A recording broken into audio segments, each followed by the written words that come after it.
Tapi jika engkau sudah sadar dekatnya Dia selalu ada, Dia tidak pernah tiada, Dia tidak pernah lalai menyaksikan dirimu, dan satu tetes darah, satu sel di dalam tubuhmu, semua dalam genggamannya. Dalam ajaran kerohanian, orang yang diuji itu orang yang sih berpikir dengan mindset dia. Habis mindset kita ubah dengan mindset Rasulullah SAW, barulah ujian terasa ringan. Ketenangan itu Allah turunkan di dalam dirimu, maka carilah tempat turunnya dan tunggulah dia. La yattakhiz makanan la yahullu jisman. Roh itu tidak menempati suatu tempat, tidak masuk ke dalam tubuh. Dia hanya punya hubungan. Barangkali itulah rahasia nama Kiai Amrullah Amri. Yas'alunaka 'anir ruh, qulir ruhu min amri rabbi. Wa akhrijna min zulumatil wahmi wal jahli ila al-ma'rifati wal ilmi wa min ad-dalalati ila al-hidayati bihaqqi habibika sayyidina Muhammadin sallallahu alaihi wasallam. Walhamdulillah. Para guru mulia, para pengurus, para ulama, para mursyid, para syekh, wabil khusus yang membersamai kami Kiai Haji Dr. Baharuddin Khadim Thariqah Muhammadiyah Idrisiyah. Beliau ini lebih kuat dari saya ternyata. Saya sudah kelelahan, beliau tidak lelah. Semoga Allah berkahi umur beliau. Begitu juga Kiai Haji Dr. Amrullah Amri. Beliau ternyata di mana-mana orang kenal. Di masjid manapun ada nama beliau. Semoga Allah kuatkan jalan dakwah beliau. Allah jaga perjalanan dakwahnya. Begitu juga semua guru-guru mulia yang bersamai kami dan siapapun yang berhadir. Salam ta'zim dari qalbu kami. Puji syukur kepada Allah. Syukur karena Allah layak disyukuri, bukan sekedar hanya ingin permintaan diberi. Itulah syukur sejati. Maka syukurilah Allah karena Allah memang layak disyukuri, bukan bersyukur karena kita ada mau di dalam hati. Dan syukur itulah yang diajarkan baginda Nabi Muhammad sallallahu alaihi wasallam. Beliau sholat malam hampir setiap malam, lebih lama dari orang yang belum dijamin masuk surga. Ternyata inilah yang dimaksud abdan syakura.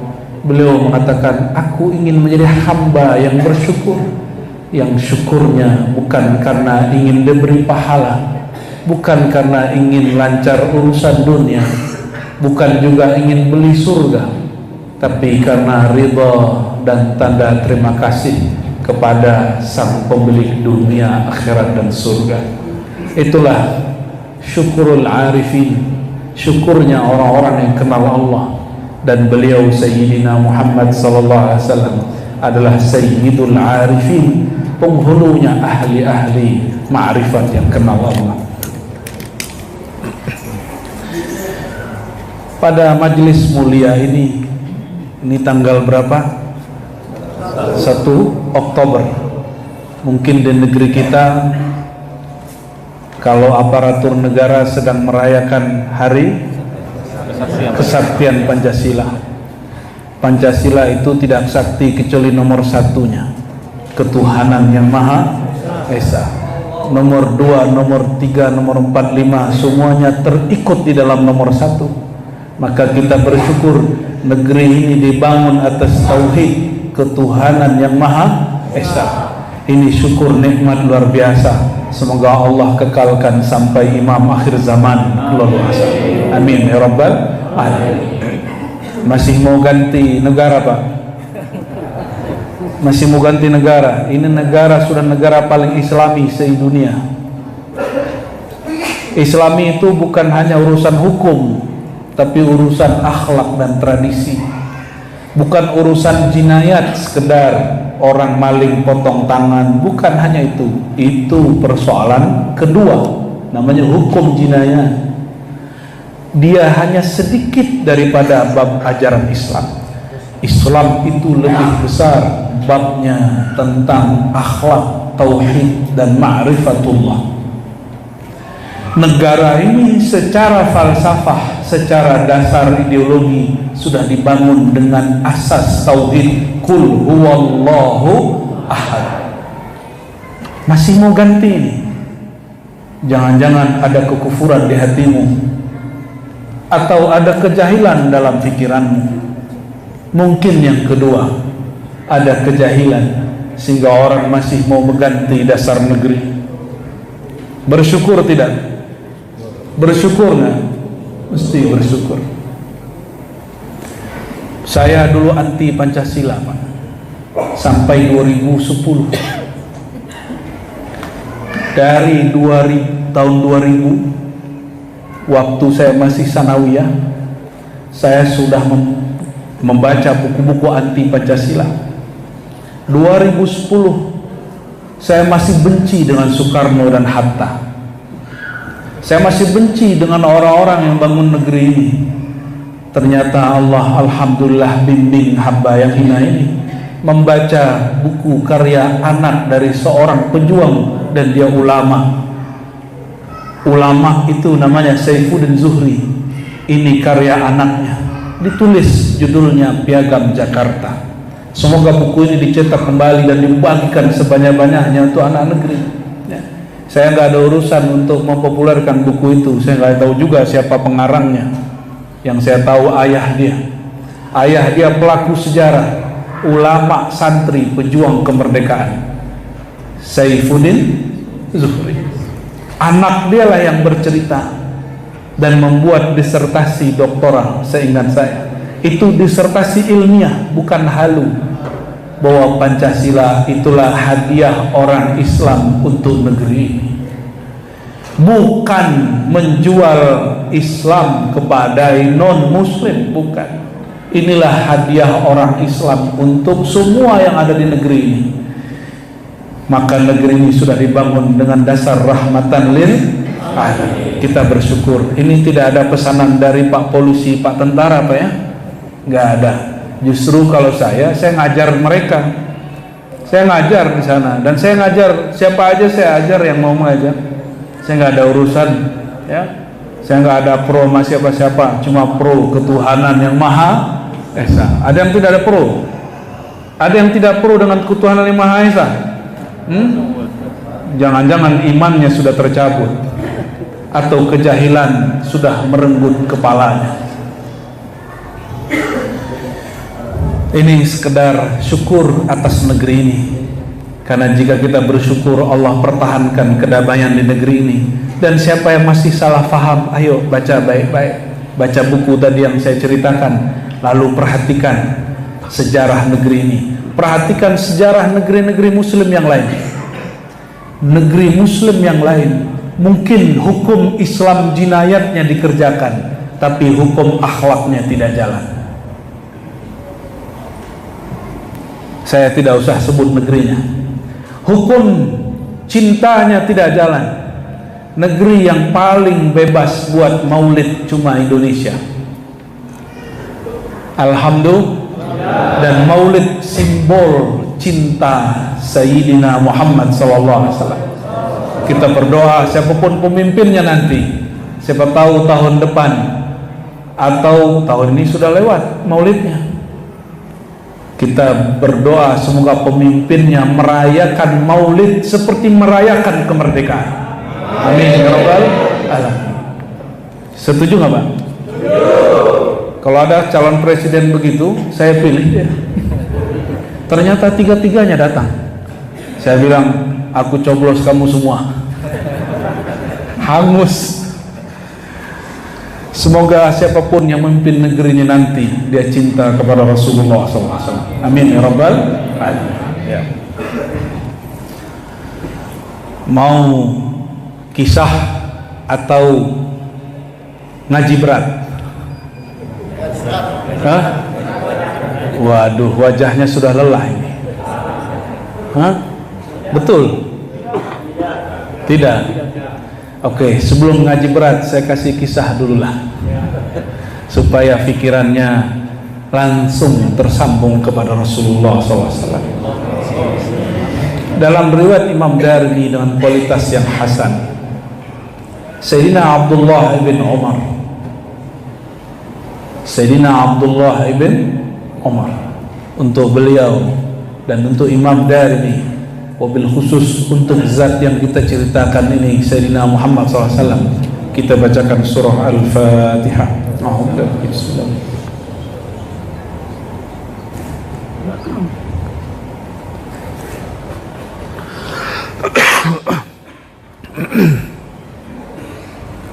Sayyidina Abdullah bin Umar mengatakan, kunna ma'a Rasulillah sallallahu alaihi wasallam, kami pernah bersama Nabi Yuna Muhammad sallallahu alaihi wasallam. Orang hari ini jika dengar ada yang mimpi ketemu Rasul, girangnya bukan main. Jika punya guru mimpi ketemu Nabi, muridnya merasa bangganya bukan main. Bayangkan, ini bukan mimpi, ini mengisahkan kunna ma'a Rasulillah, kami bersama Rasulullah sallallahu alaihi wasallam. Inilah cara para sahabat bermaulid. Mereka menceritakan Nabi setiap kali ada murid yang datang. Maka maulid mesti ada kisahnya, walaupun kita sanggup berpikir yang berat-berat. Fi safarin fa'aqbala a'rabi, kami bersama Rasulullah SAW dalam suatu safar perjalanan. Lalu datanglah seorang Arab Badui. Arab Badui berarti Arab kampung, Arab yang mereka sangat tidak punya tata krama seperti orang kota. Tapi Nabi Muhammad SAW tidak menghukumi mereka dan menilai mereka seperti orang kota. Nabi pun terima gaya-gaya orang kampung. Falamma dana qala lahu Rasulullah SAW, ketika orang Arab Badui itu mendekat, justru Rasulullah SAW lah yang bertanya. Perhatikan, Rasulullah itu makhluk paling mulia. Arab Badui datang, beliau yang dulu menyapa, tidak menunggu disapa duluan. Kita ini belum jadi siapa-siapa, disapa duluan. Kita ini belum siapa-siapa, tidak senyum kecuali menunggu senyum dari seberang.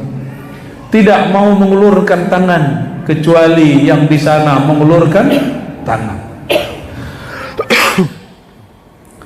Maka beliau bertanya, aina turid, wahai Arab Badui, hendak kemana engkau?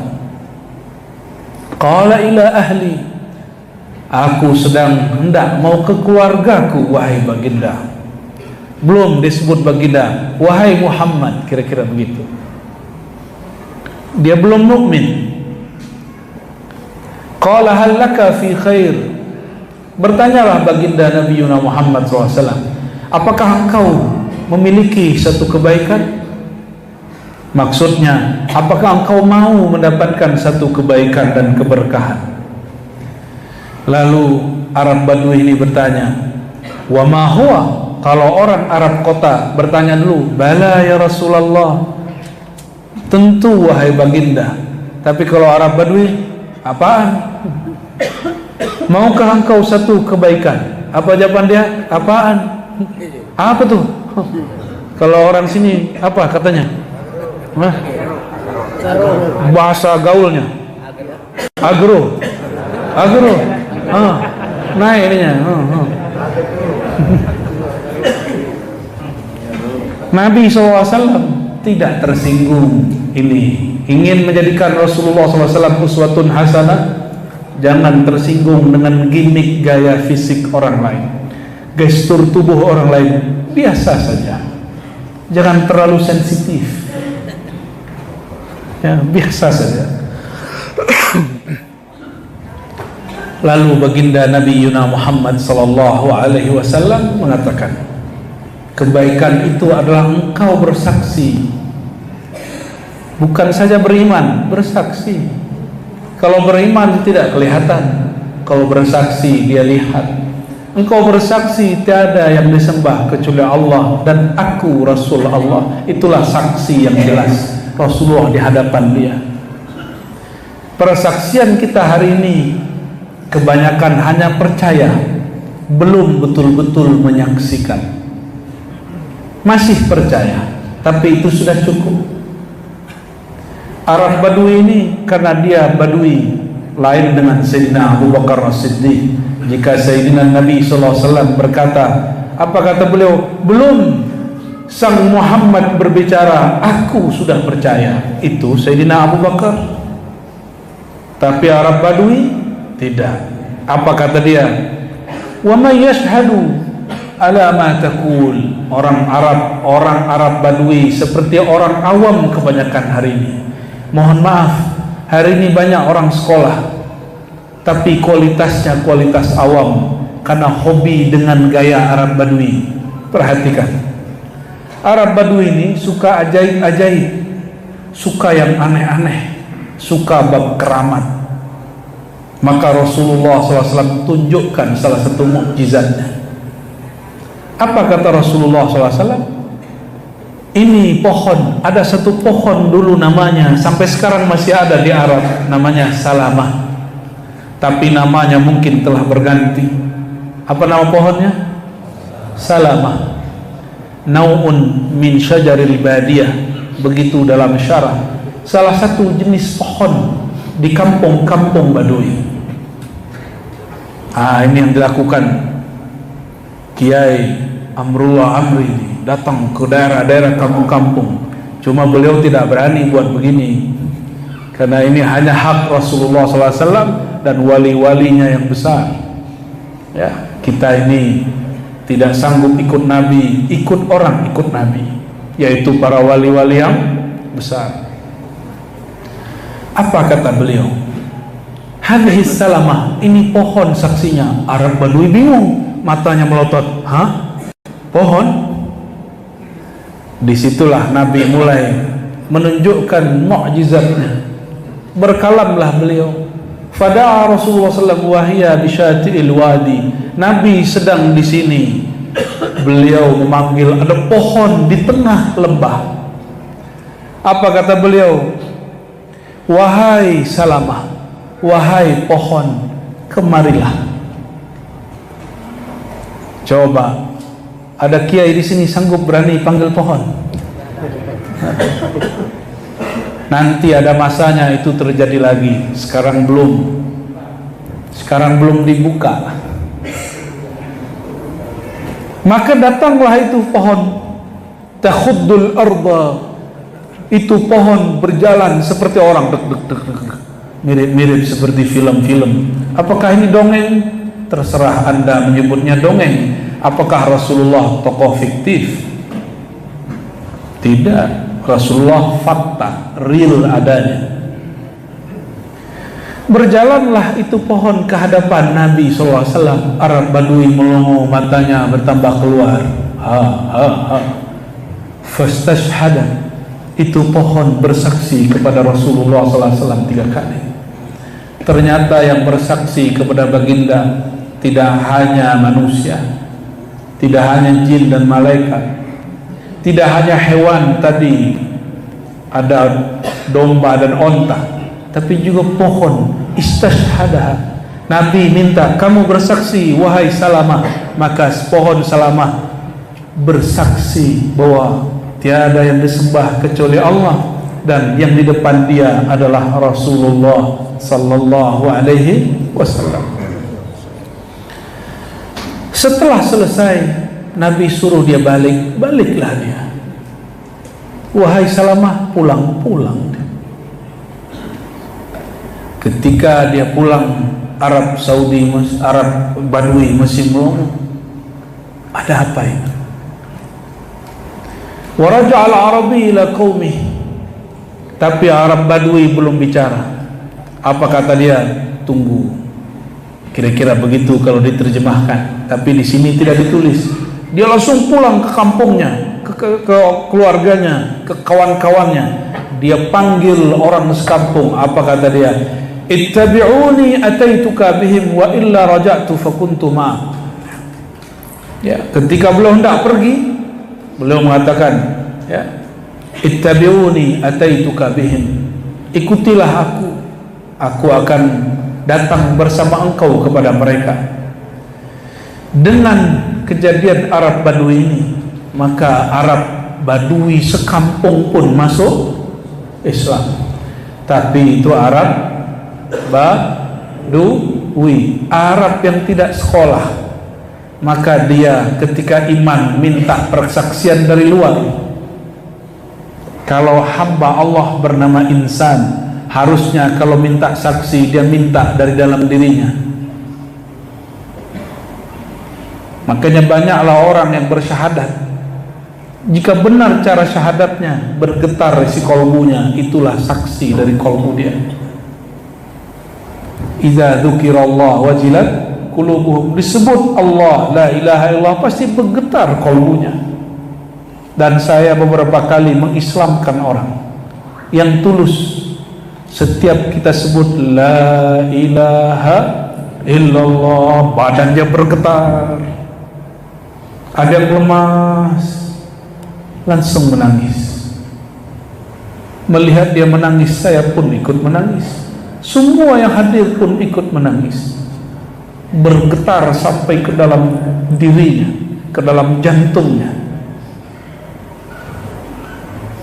Benarlah Allah mengatakan dalam surah An-Nafal, jika disebut nama dia, bergetarlah kolbu yang percaya kepadanya. Itulah yang disebut syahadat kolbu. Yang baru ada syahadat lisan. Ahli kalam, ahli ilmu debat, ilmu tauhid baru syahadat akal. Apa dalil adanya Allah, adanya alam? Perlukah Allah berdalil dengan alam? Selemah itukah Allah? Itulah kata ahli ma'rifat. Apakah Allah perlu didalilkan dengan alam? Apakah Allah perlu dibuktikan dengan alam?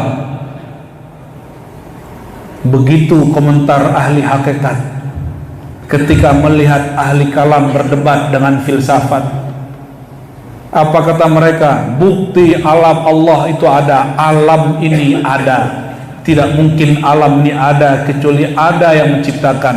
Fa kullu mutaghayyirin hadis wa kullu hadis wa al-alam mutaghayyir wal alam hadis. Semua yang berubah-ubah itu baru. Alam ini berubah-ubah, maka dia baru dicipta. Itu kaidah ahli kalam, ahli filsafat. Kalau ahlullah, dia berdalil dengan kolbunya, dia berdalil dengan ruhnya, bukan berdalil sekedar dengan akalnya. Maka syahadat dapat dibagi 4. Ada syahadat awam. Nah, ini mulai ngaji berat sedikit, tapi sudah dimudahkan, sudah diringkes. Syahadat pertama, syahadat apa? Syahadat awam. Orang awam percaya karena bukti dari luar. Oh, kalau si anu percaya, aku percaya. Kalau si fulan percaya, saya ikut si fulan. Itu namanya iman bil ghaib. Yu'minuna bil ghaib. Bab iman. Tapi Sayyidina Nabi SAW meminta kita agar lebih dari itu.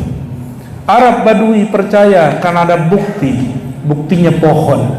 Ternyata Arab Badui dan pohon ada hubungan. Si Arab Badui percaya kepada Nabi karena dia saksikan si pohon percaya kepada Nabi Sallallahu Alaihi Wasallam. Wahai kawan, siapakah yang lebih berakal, pohonkah atau Arab Badui? Bukankah Arab Badui? Tapi kenapa Arab Badui ikut pohon? Karena dia masih awam. Lama-lama dididik baginda, dia naik menjadi syahadatul aqil. Syahadat yang kedua, syahadat ahli akal. Ini syahadat orang-orang kampus, profesor-profesor, doktor, LCMA, SAG, sarjana agama atau sarjana alam gaib kah? Kalau LC katanya lulusan Ciputat, tapi ada LC yang asli dari sana ya. Maka berdalil pakai nomor ayat dan surat. Kalau ahli dalil teks, ada ahli dalil akal, ada ahli dalil nakal. Maka orang banyak bertanya hari ini, bahkan anak muda baru hijrah, mana dalilnya? Itu namanya syahadat apa? Teks. Syahadat akal berdasarkan teks. Ada syahadat akar berdasarkan tafakkur. Itulah dia pandang alam, dia berpikir alam ada, pasti ada yang menciptakan, dan pasti itu Tuhan. Tuhan dalam bahasa Arab disebut Allah. Begitulah ahli akal memikirkannya. Lain dengan ahli teks. Mana dalilnya Allah itu ahad? Qul huwallahu ahad. Mana dalilnya Allah tidak dapat digambarkan? Surat Syura 11, laisa kamitslihi syai'. Mana dalilnya Allah ciptakan langit dan bumi? Sebutkanlah lebih dari 10 ayat. Baru dia percaya. Mana dalilnya boleh melakukan zikir ini, zikir itu? Hadis sahih riwayat fulan. Itu dalilnya, dalil teks. Ada orang berdalil dengan orang yang mengerti teks. Itu orang awam tadi. Oh, kalau ulama fulan yang mengatakan, saya percaya. Ada yang sanggup di sini ngaji hadis sehari-hari lalu tinggalkan pekerjaan, mau?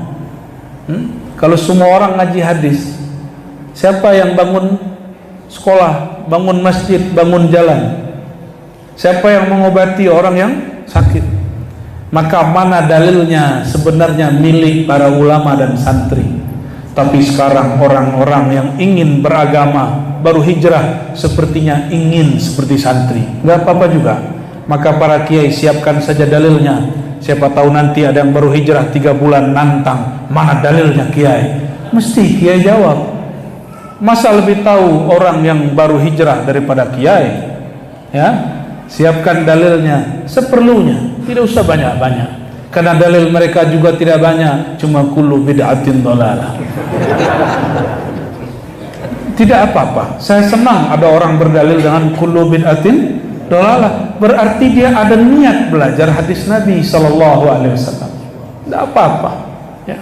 Cuma mungkin dia memahaminya baru secara bahasa yang standar, bukan secara bahasa yang tinggi.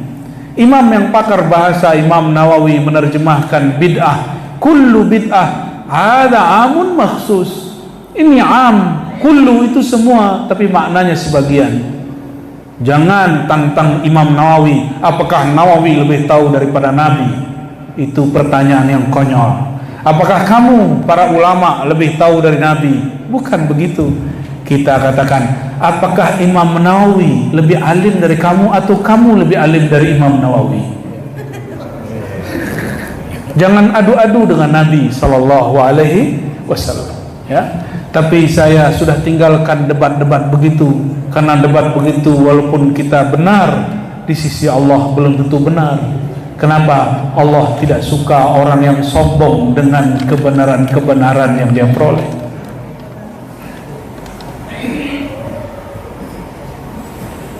Jadi kalau ada orang ajak debat pakai dalil, Pak Kiai siapkan dalil, ya. Ya. Tapi kalau saya nggak perlu pakai dalil aneh-aneh. Orang pakai dalil begitu, kita ajak, coba kamu terjemahin. Kullu bid'atin dhalalah. Kullu artinya apa? Bid'atin artinya apa? Dhalalah artinya apa? Kita terjemahin cuma ahdatsa. Nanti dia akan keliputan sendiri. Ya. Ada orang marah-marah sama kami dulu, kami khutbah. Saya ceritakan hadis Nabi panjang. 15 menit khutbah cerita Nabi full, semuanya bangun, matanya terbelalak semua kecuali dia gelisah di saf pertama. Ada orang gelisah di saf pertama, ternyata dia sudah mau target saya. Ini khatib, ini ahli bid'ah. Kenapa? Di Quran Nabi jarang diceritakan. Yang diceritakan mestinya Allah, Nabi tidak. Yang diceritakan seharusnya para nabi. Waqsusil qasasa. Betul, saya baru keluar masjid, saya langsung dikejar. Dikejar, apa kata dia? Ustaz, saya mau mengkritik Ustaz. Oh baik Pak, silakan Pak, saya layani. Saya kira ini Arab Badui. Karena mengikuti akhlak Nabi, kita tidak boleh menolak, karena dia sudah Islam. Apa kata dia? Di dalam Al-Quran surat sekian ayat sekian, waqsusil qasasa, ceritakanlah 25 para nabi, bukan hanya Nabi Muhammad. Saya tertawa Pak. Kenapa saya tertawa? Saya banyak dia. Baik Pak, coba bacakan lagi ayatnya. Waqsusil qasasa, coba terjemahkan, ceritakanlah 25 para nabi. Nah ini nggak usah pakai ayat baru, ayat itu saja. Pak, bisa bahasa Arab kah? Di manakah lafaz 25 para nabi dalam ayat ini? Waqsus, dan kisahkan, al-qasasa, kisah-kisah. Adakah di situ sebutan 25 para nabi? Saya tanya, yang penting pokoknya di buku terjemahan saya ada. Pokoknya, kalau orang sudah debat begitu, kita harus mundur dikit. Tapi sebelum saya pulang, nanti Bapak cek 25 dalam bahasa Arab itu apa? 25 bahasa Arabnya apa? Khamsa wa ishrin. Seharusnya waqsusi khamsa wa ishrina nabiyan. Ayatnya berubah. Si Bapak itu sudah merubah ayat tanpa dia sadari. Tapi begitulah ketemu badui zaman now. Tidak boleh marah, kita senyum saja ya. Yang penting masih iman kepada Allah dan Rasulullah sallallahu alaihi wasallam. Arab Badui datang kepada Nabi SAW. Selesai dia pulang. Sebelum pulang dia lihat tembok. Kalau Arab Badui lihat tembok langsung dia tembak. Tahu Pak, nembak pakai keran dalam dia. Tahukah maksudnya? Dia lihat tembok, waduh, maka dia langsung buang hajat pada situ. Sebelum keluar masjid, tembok masjid dia siram dulu dengan bensinnya. Katanya bensin hari ini susah. Para sahabat ngamuk, ingin mengganggu dia dan mengusir dia. Apa kata Nabi SAW? Biarkan dia tunaikan hajatnya. Bayangkan orang sedang buang hajat diganggu. Hei bang, nanti dia putar balik. Itu bensin bisa kemana-mana. Maka Sayyidina Nabi SAW halim, orangnya sangat santun. Ya Rabb, orang mengencingi masjid Nabi masih santun. Masa cuma karena beda faham kita tidak santun? Masa cuma karena persoalan yang menurut kita bid'ah tapi menurut ulama seberang tidak bid'ah kita tidak santun? Masa cuma beda thariqah kita tidak santun? Masa cuma beda mazhab dan manhaj kita sudah hilang santunnya? Nanti jika kita ngaku ini manhaj Nabi Muhammad, ini mazhab Nabi Muhammad, ini thariqat Nabi Muhammad, melihat orang berakhlak begitu, Nabi mengatakan, kau bukan pewarisku, kau bukan pengikutku. Sallallahu alaihi wasallam. Itu syahadat yang kedua. Syahadat yang ketiga, ini rangkuman beberapa hadis. Nabi tidak pernah ngomong asyhadatu arba gitu enggak. Itu ulama yang buat. Syahadat yang ketiga, syahadatus saliki, syahadatnya para penempuh jalan menuju Allah. Para salik yang dia cari cuma satu, ketenangan jiwa. Di mana jiwanya tenang, maka dia percaya. Bagi dia itulah syahadat qalbu. Kebanyakan orang seperti itu. Oleh karenanya para salik kadang-kadang dia gagal di tengah jalan. Dia meninggalkan wali Allah, gurunya mulia, hanya karena dia diuji di depan matanya, gurunya melakukan yang di luar yang dia sangka.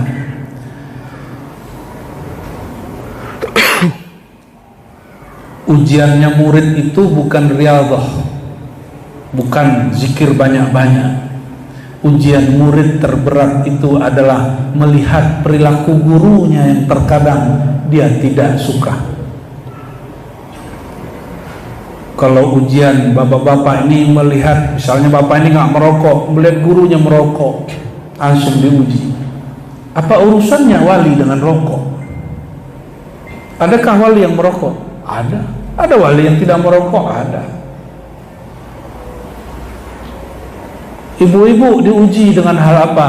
Ibu-ibu itu ujiannya kalau gurunya nambah istri. Oh, ini bukan wali nih. Jadi bagi ibu-ibu, wali itu kalau ustadz itu menyiksa dirinya kalau perlu tidak kawin. Karena bagi ibu-ibu sebagian ibu-ibu, orang suci itu tidak menikah. Kalau pikirannya diikuti, itulah rahib. Lain, ini ujian murid berguru. Dalam ajaran Islam, kita tidak mau menyinggung ajaran di luar Islam. Biarlah mereka punya pemimpin agama tidak menikah, itu ajaran mereka. Dalam ajaran kita, seorang laki-laki apabila dia masih bersyahwat, berpikir kepada lawan jenisnya, maka dia wajib menikah. Bukan menahan syahwatnya, kecuali dia tidak punya ba'ah, kemampuan. Maka semakin dia menikah, semakin bersihlah khayalan syahwatnya. Jika dia menikah satu, belum khayalannya belum bersih, menikah lagi. Jika belum, menikah lagi. Itulah ujian murid, terutama perempuan. Maka banyaklah kiai-kiai di Indonesia dahulu, nggak tahu sekarang, ditinggal ibu-ibu karena ustadznya menikah lagi. Nggak tahu nanti nih Kiai Amirullah Amri nih ya. Itu ujian, dan yang paling diuji biasanya istri sendiri. Doakan saya bisa melewati ini. Kayak udah punya aja ya. Maksud saya doakan Kiai Amrullah. Kiai Baharudin bagaimana? Kiai Sadat gimana? Kiai Sadat? Ya. Allahumma sholli ala sayyidina. Nih ibu jangan marah Bu ya. Dalam ajaran kerohanian, orang yang diuji itu orang yang sih berpikir dengan mindset dia. Habis mindset kita ubah dengan mindset Rasulullah SAW, barulah ujian terasa ringan. Seandainya itu terjadi sekarang, ya, Rasulullah ada hari ini, tentu orang banyak meninggalkannya, ya. Tapi saya yakin orang-orang yang tasdik kolbunya, apapun yang dia lihat dari gurunya, selama gurunya tidak kufur, tidak kafir dan murtad, pasti dia ikuti. Ikuti rohaninya, bukan sisi manusiawinya. Ikuti rohaninya, bukan sisi manusiawinya. Cukup katakan, oh guruku, dia juga manusia, dia juga seorang manusia, dia mungkin punya salah. Aku tidak mengikuti salahnya, aku mengikuti kerohanian di dalam jiwanya. Maka murid harus pintar-pintar memilah guru kita sedang jadi apa. Allahumma sholli wa sallim wa barik alaihi.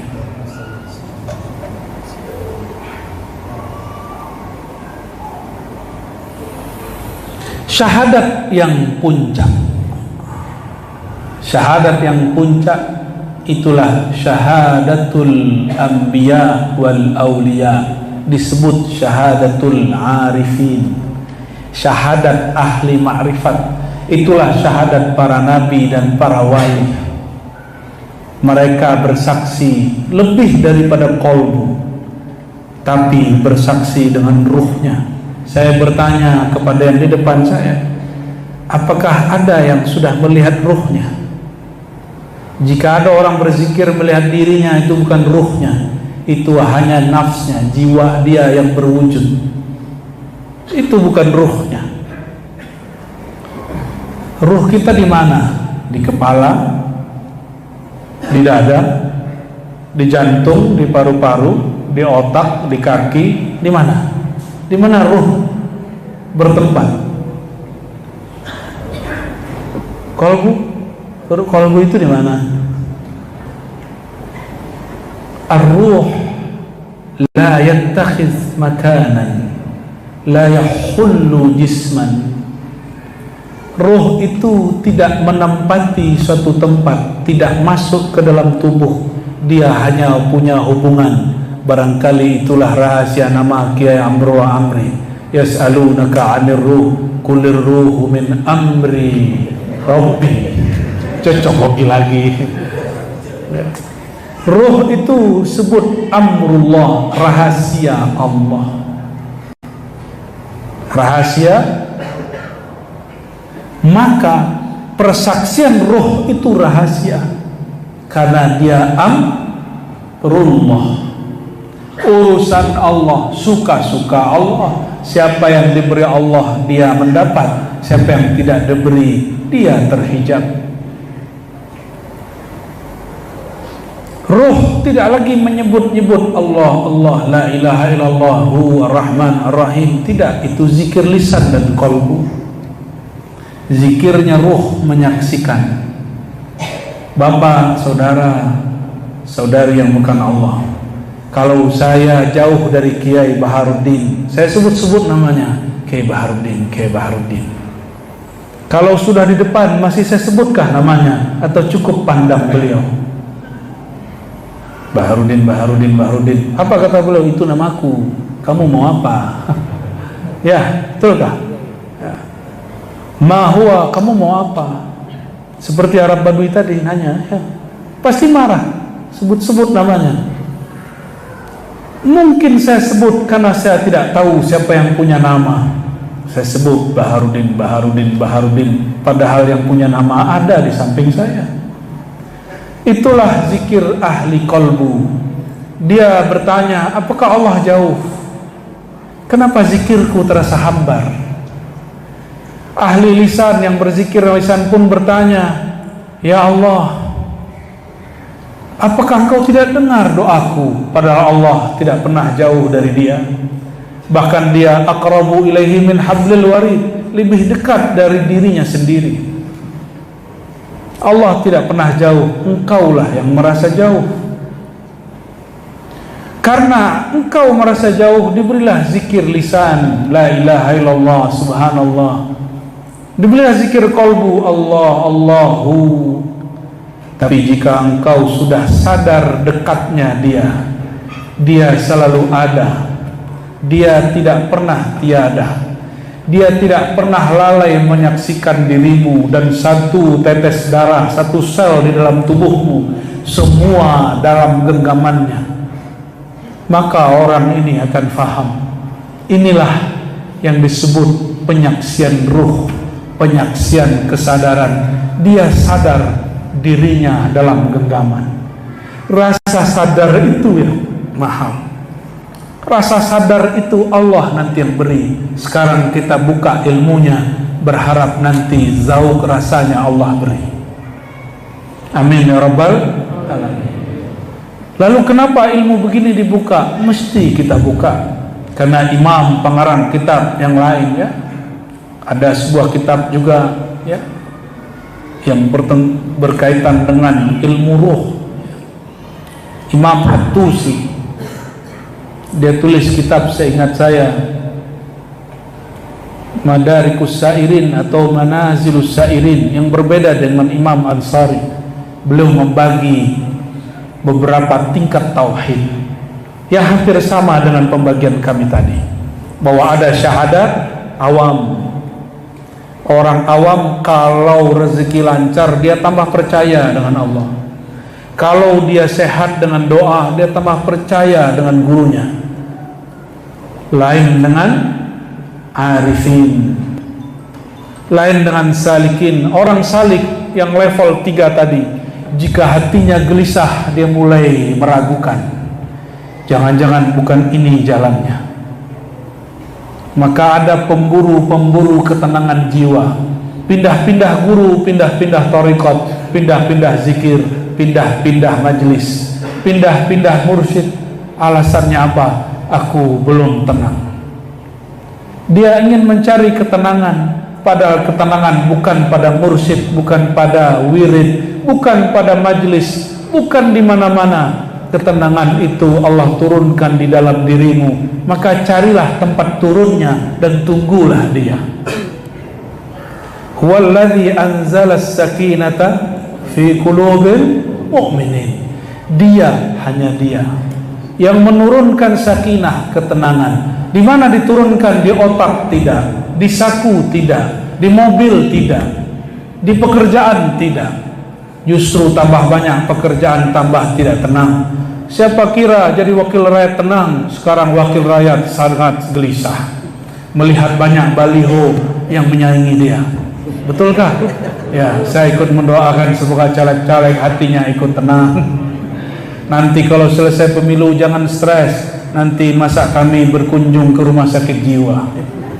Kami doakan hatinya tenang, karena nanti apakah Anda terpilih atau tidak sudah jelas dalam ilmu Allah. Lakukan saja jalan takdirnya. Ikuti pesta demokrasi dengan benar.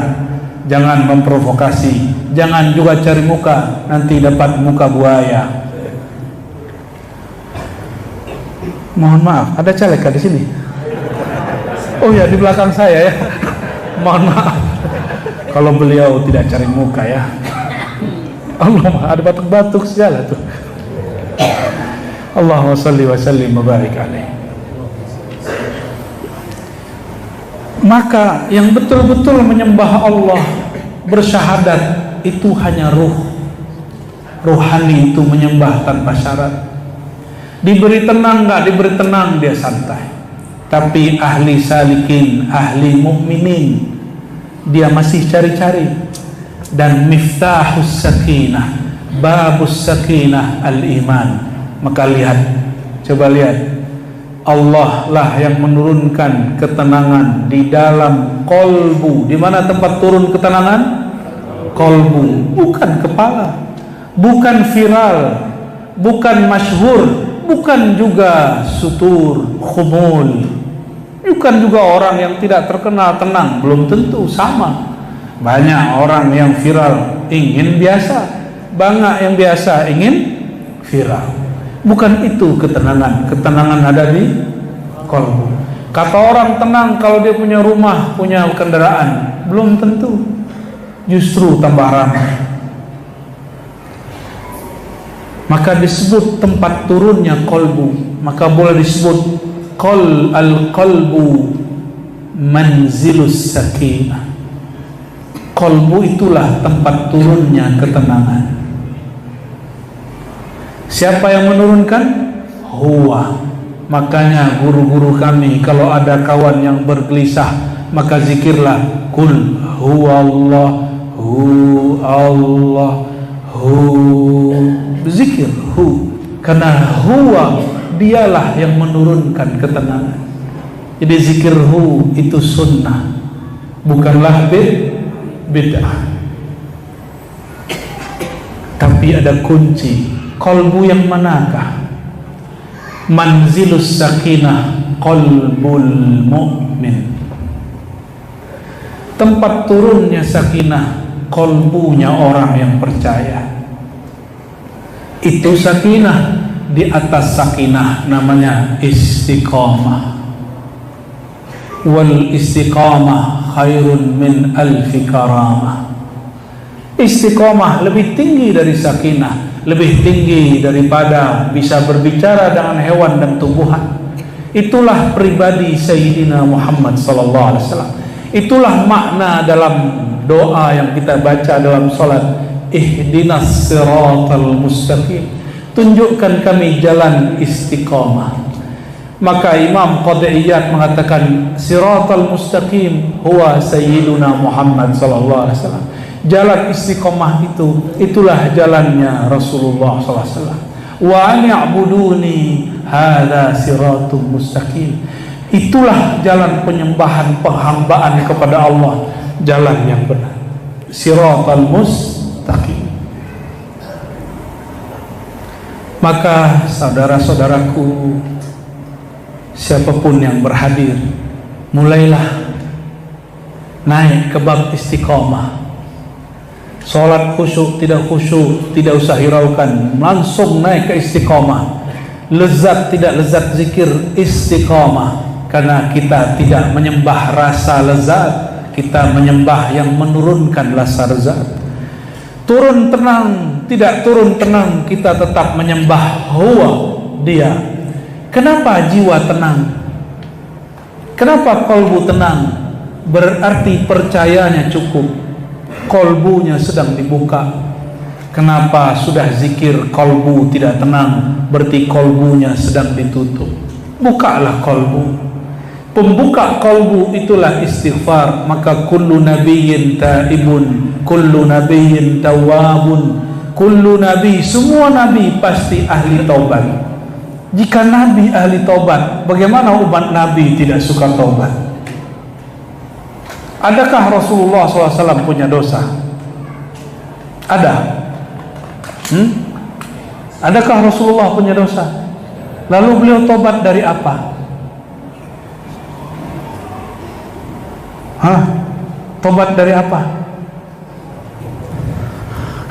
Nabi tidak akan jelalatan matanya melihat perempuan-perempuan lain, istrinya sudah banyak, gak mungkin. Nabi tidak mungkin korupsi, Nabi sudah berkecukupan, dijamin baitul mal. Nabi sudah cukup, Nabi tidak mungkin dosa fisik. Ini mohon maaf ustadz-ustadz, kami para pengajar ini, walaupun terlihat suci, mata kami belum suci. Melihat yang cantik, matanya masih tertarik. Melihat duit yang banyak, hatinya masih tertarik. Masih, tanya semuanya, jujur saja. Kita masih suka, apalagi yang di depan saya. Suka dikasih duit kah? Suka kah? Ya, malu ya. Ya, malu-malu, hatinya mau. Kita semua ini penuh dosa. Wajar kalau istighfar 100, tobat 100 sehari. Nabi mungkinkah cinta dunia? Nabi telah talak dunia. Tapi kendaraan Nabi bagus-bagus. Semua istrinya punya kendaraan, punya rumah. Modal. Berarti orang kaya atau orang miskin? Mana ada orang miskin semua istrinya punya kendaraan, ya, dan kendaraannya kendaraan bagus-bagus. Masing-masing istrinya punya pelayan, pembantu, bahkan budak. Mahal itu harga budak. Jadi orang yang mengatakan Sayyidina Muhammad SAW itu miskin, itu kurang piknik. Kalau Imam Subki mengatakan orang begitu mesti diingatkan, bahkan dihukum. Imam siapa? Nabi itu berdoa menjadi seperti orang miskin, tapi beliau bukanlah miskin. Allah maj'alni miskinan, ya Allah jadikan halku seperti orang miskin, tapi beliau bukanlah miskin. Orang miskin itu hanya mikirkan makan sehari, dia tidak berangan-angan sampai 7 keturunan.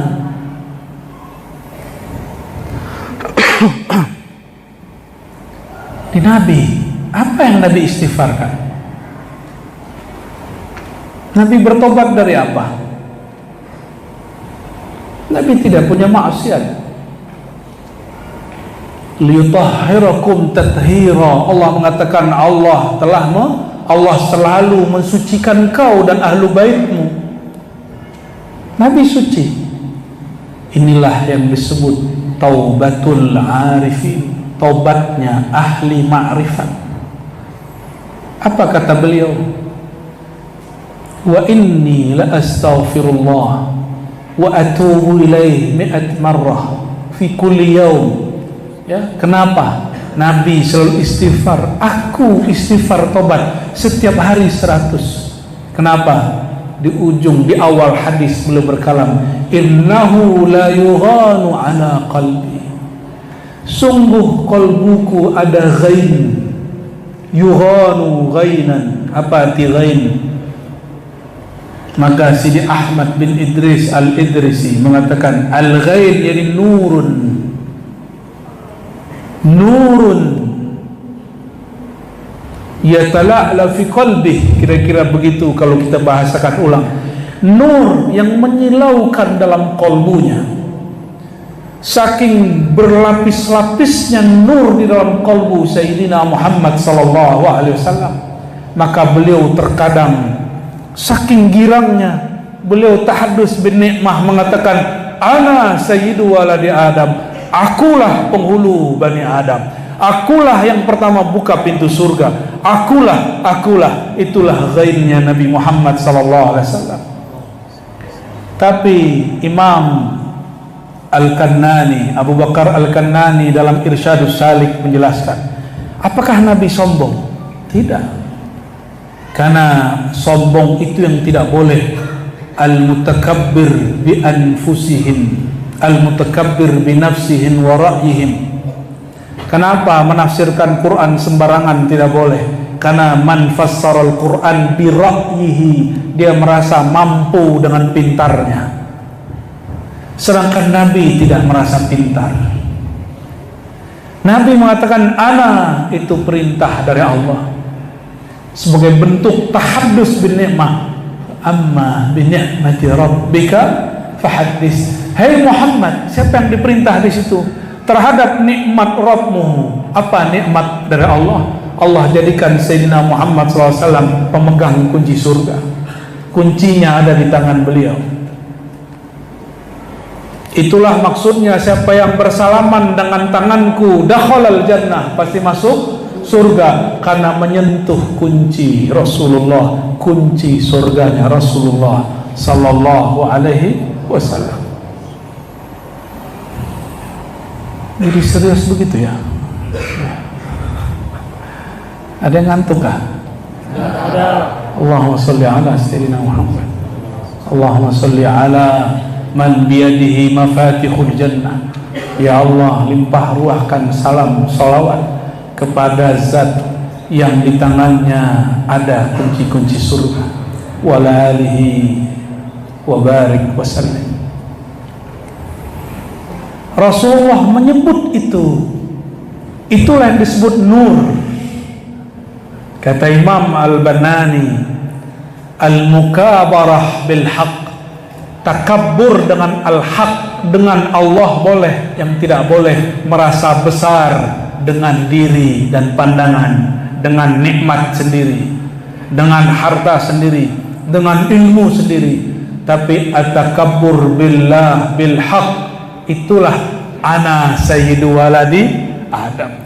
Rasulullah itu merasa besar, bukan dirinya yang besar, dia merasa besar karena bersama yang besar. Bukan dia merasa hebat karena dirinya, saya ini sudah 20 tahun ngaji hadis. Bukan, dia nggak ngomong begitu. Saya ini Rasulullah tidak pernah maksiat. Tidak, Rasulullah nggak pernah begitu. Aku ini tidak pernah melakukan larangan Allah. Bukan itu. Aku ini 20 tahun tahajud. Tidak. Tidak, Rasulullah tidak berkalam seperti itu sallallahu alaihi wasallam. Maka sahabat-sahabat, saudara-saudariku yang berhadir, mulailah syahadatnya syahadatul arifin, syahadat ruh tidak bersyarat. Cukuplah Rasulullah SAW sebagai sumber kita. Tubuh ini dari nurnya, ruh ini dari ruhnya. Kita ini yang disebut dapat hadiah Rasulullah SAW.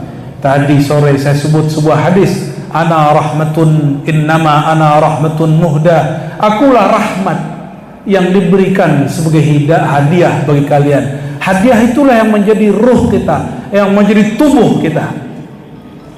Maka asyukuru ilallah, syukur kepada Allah tidak sah kecuali berterima kasih kepada baginda Nabi Muhammad sallallahu alaihi wasallam.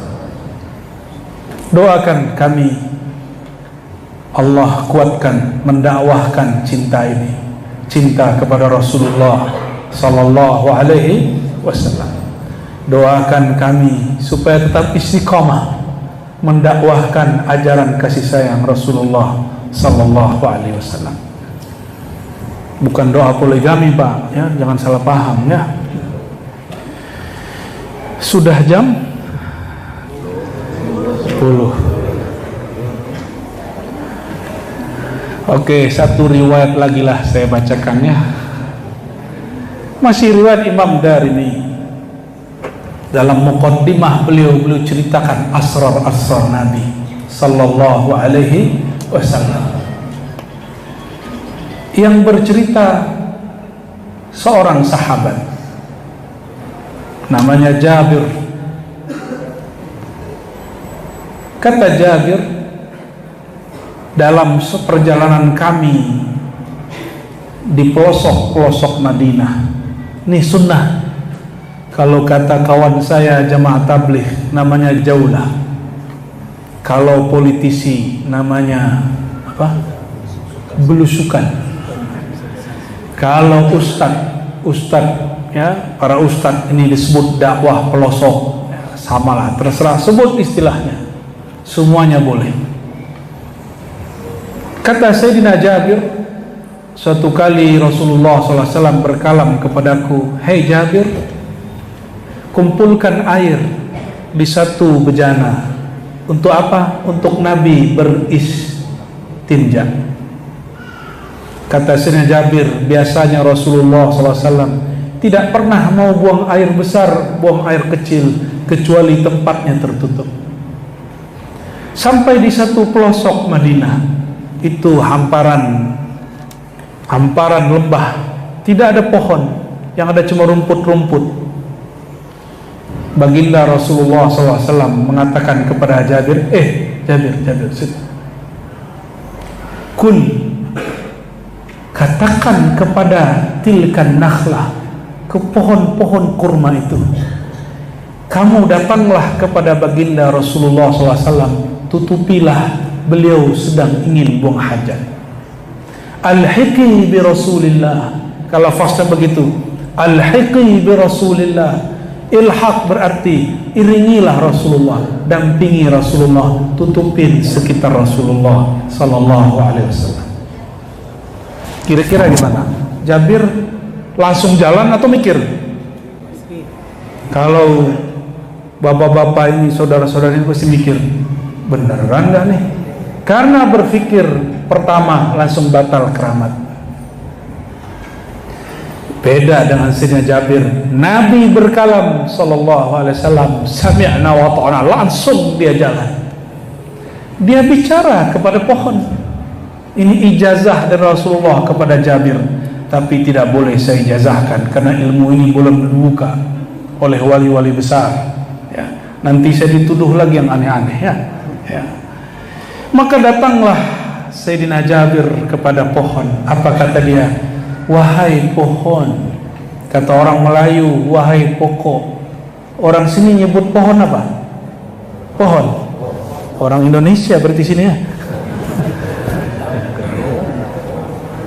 Waktu orang Melayu tidak hanya Malaysia, Kepri, Kepulauan Riau, Batam, Tanjung Pinang, Karimun, belakang Padang, nama pulau, Natuna, mereka berkalam seperti itu, berkalam kepada pokok. Sampai di pohon kurma, berkatalah sahabat ini tanpa pikir panjang, beliau percaya kepada Rasulullah SAW. Hei pohon, alhiqi bi Rasulillah, iringi Rasulullah SAW. Datang kepada Rasulullah SAW. Kira-kira pohonnya jalan nggak?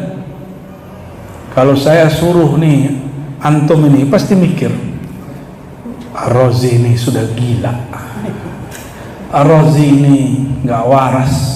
Masa kita disuruh memerintahkan pohon? Pohon kan tidak punya telinga. Ya, kritis sekali kau. Seandainya sahabat Jabir kritis, pasti dia mikir, manalah telinga pohon kurma ini? Saya bicara ke telinga bagian mana lah ini? Ternyata beliau tidak begitu. Beliau langsung berkalam, hei pohon, kepada Rasulullah. Segera pohon langsung berdiri, keluar dengan urat-uratnya dari jalan kepada Rasulullah sallallahu alaihi wasallam, lalu mengelilingi beliau. Satu rumpun pohon datang. Allahu Rabbuna. Terjadi? Terjadi. Apakah ini dongeng? Terserah Anda. Ini hadis. Ini yang meriwayatkan bukan Imam Darimi, imam-imam lain, Abu Nu'aim, Baihaqi dan lain-lain juga riwayatkan, Tabarani. Lalu selesai Rasulullah katakan kepada sahabat Jabir, kamu suruh dia pulang, balik lagi itu pohon. Itu pohon kembali ke tempat asalnya. Ternyata sisa Nabi SAW buang air kecil pun tidak ada. Kenapa? Ma bala Rasulullah SAW ala ardin illa tala'athu. Tidaklah Rasulullah SAW buang air ke bumi kecuali itu tanah bumi berebut menyerap buang air baginda Nabi Muhammad SAW. Itu bumi tahu kalau ini buang air SAW. Terserah Tuhan mau sebut ini khurafat, ini bukan khurafat, ini hadisnya sahih li ghairihi. Apa maksud kami menyampaikan riwayat ini? Maksudnya sederhana. Rasulullah SAW pernah berkalam di satu riwayat, tidaklah ada hamba makhluk di langit dan di bumi illa wa huwa ya'lam, kecuali dia tahu anni Rasulullah, aku ini utusan Allah, aku ini kekasih Allah. Illa, kecuali, semoga kita tidak termasuk yang kecuali ini. Illa asil jinni wal ins, kecuali yang durhaka dari kalangan jin dan yang durhaka dari kalangan ins, manusia. Semoga Allah jadikan kita yang berhadir malam ini, yang mendengarkan kajian ini, Allah jadikan orang yang tidak durhaka kepada Allah Subhanahu wa ta'ala, tidak durhaka kepada baginda Rasulullah SAW. Maka kalau ada orang tanya, kau mimpi ketemu Rasulullah? Mana mungkin? Mungkin. Tahu dari mana? Ini jawabannya. Tidak perlu ngaji hadis. Mohon maaf, saya tidak sepakat dengan orang yang mengatakan mesti kamu belajar hadis dulu baru tahu ciri-ciri Rasulullah. Itu pendapat sudah diluruskan oleh Imam Abu Hamid Al-Ghazali dalam kitab Ar-Risalah Al-Laduniyah, diulang oleh imam muridnya Al-Qadi Ibn Al-Arabi Al-Ma'afiri Al-Maliki. Tidak mesti, tapi hati-hati. Mimpi ketemu Rasulullah SAW tidak hanya untuk orang beriman, kadang juga untuk orang yang tidak beriman. Seperti Abu Lahab, tidak hanya mimpi, dia memandang langsung sosok baginda, tapi setiap kali memandangnya tidak bertambah imannya, hanya bertambah kufurnya. Jadi jangan senang dulu mimpi ketemu Rasulullah Sallallahu Alaihi Wasallam. Lalu mimpi itu apa? Ar-ru'ya as-salihah disebut dalam hadis sebagai tanda warisan-warisan kenabian di akhir zaman. Warisan itu lebih dari 40 jenis, dan warisan yang spesial itu disebut ar-ru'ya salihah. Lam tabqa minal mubasyarat, tidak tersisa dari mubasyarat kabar gembira mengenai juzuk-juzuk para nabi, pilar-pilar dari nabi, kecuali ar-ru'ya as-salihah, mukasyafah, memandang kepada yang baik-baik, bermimpi melihat yang baik, batin menyaksikan yang baik. Apa maksudnya? Maka siapa yang menyaksikan aib orang lain dalam zikir, siapa yang menyaksikan takdir-takdir buruk terjadi ke depan, lalu dia takut-takutkan umat, orang itu bukan sedang mewariskan mubasyaratnya Nabi Muhammad Sallallahu Alaihi Wasallam. Paham? Jadi jangan bangga dengan mimpi. Mimpi itu cuma kabar gembira. Kalau berbanggalah dengan Allah yang memberikan iman ke dalam kalbu. Bapak saudara makan Allah. Oleh karenanya kami bermohon kepada Allah, walaupun kami mungkin kita masih dianggap awam oleh Allah, oleh para wali-wali Allah, atau siapapun. Semoga rohani kita, qalbu kita meningkat dari awam kepada berakal, dari berakal kepada salik, dari salik kepada arifin. Amin ya rabbal alamin. Ila hadhihi niyyah wa likulli tin salihah. Al-Fatihah. Iya kenapa? Salat. Allah. Nah,